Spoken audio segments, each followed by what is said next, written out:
Thank you, Madam Chair. I must admit that the draft opinion of Mr. Kelly puzzled me a bit. It creates many new exceptions to data protection obligations that are harmful to the rights of private persons in the EU.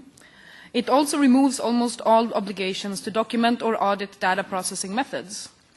It makes the protection awarded previously to persons in the European Union much weaker, and it provides private persons and authorities with much fewer tools to ensure that that which is protected can actually be protected. This goes against previous positions adopted by the Parliament, in which we as an institution have clearly said that we don't want to see data protection weakened. In an uncontroversial vote a bit more than a year ago, we clearly stated that we want data protection to be at minimum as strong as it has been under the 1995 directive. We are now deciding on the values of our future Europe. So let us do that without abstaining all moral responsibility to corporations. We are, after all, in Europe in 2012, not in the 1980s cyberpunk dystopias. I have 5 main objections to Mr. Kelly's draft opinion.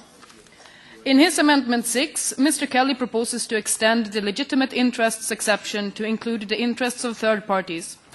This is a violation of normal contract principles in society, and in fact, the legitimate interests exception is highly unusual to begin with, since it eliminates from the rights of data subjects the rights that all entities in societies otherwise have, which is the opportunity to consent or not to enter into an agreement which affects that entity. It would be much more appropriate for us to remove the legitimate interests exception entirely and bring data protection laws in line with contract law. I will propose as much and would gratefully accept any support. In his Amendment 38, Mr. Kelly proposes that data subjects should not, in all cases, be able to withdraw from contracts that they have entered into with controllers. Clearly, we should not undermine the principle of freedoms to enter or cancel contracts in this regulation, so I would not support that.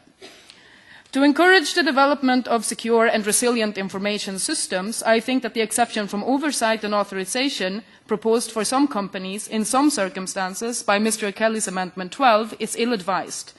I'm told by experts from network and information security communities that previous experiences from the US with such exemptions are generally unsatisfactory. The definition of pseudonymity proposed by Mr. Kelly requires some work, particularly regarding what pseudonymization would mean in terms of obligations. A definition of anonymous data seems to mostly introduce the possibility of loopholes. This should be avoided since we are seeking a high legitimacy for this regulation.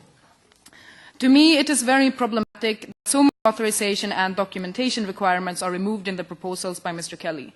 We know from 17 years with the Data Protection Directive that companies that process or control personal data often do not apply suitable protection methods, even when they could easily do so. We, as a public and as persons, have an interest in keeping authorization and documentation in. I have 3 additional points that I would like to see introduced in the opinion. I agree with Mr. Kelly that data portability needs to be kept. But Mr. Kelly has decided to make it weaker, and I have also heard objections against data portability for some industries. I have yet to be convinced that there is a basis for these claims. The data which should be portable is personal data. It remains personal data after it is processed. It is not suggested that the processing of the data itself is portable, and therefore there can be no impact on industry business models from this. The only thing that happens by weakening data portability requirements is that we remove information autonomy and information control from persons in the EU. I think this is the opposite of what we actually want. I also agree that the right to be forgotten needs more work. In the more extreme interpretations I have come across, the right to be forgotten is feared to be some form of right to be forgiven provision.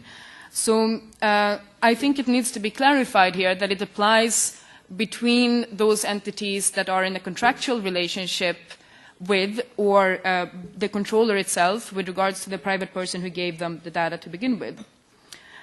I also think that we should extend the significant imbalance to include employment seekers. It was already established in my country, Sweden, a few years ago that the significant imbalance existing between employers and prospective employees causes many privacy concerns. So that problem needs to be addressed. But a final point is that I'm very happy to see that Mr. Kelly was able to include the fight against doping in his opinion. Sports is an important element of society, and I know one which is dear to Mr. Kelly, and I think very few people in this House would have been able to spot that particular shortcoming in the original proposal, and therefore I would extend my support at least for that, if so not for many of the other proposed changes. Thank you. Grazie.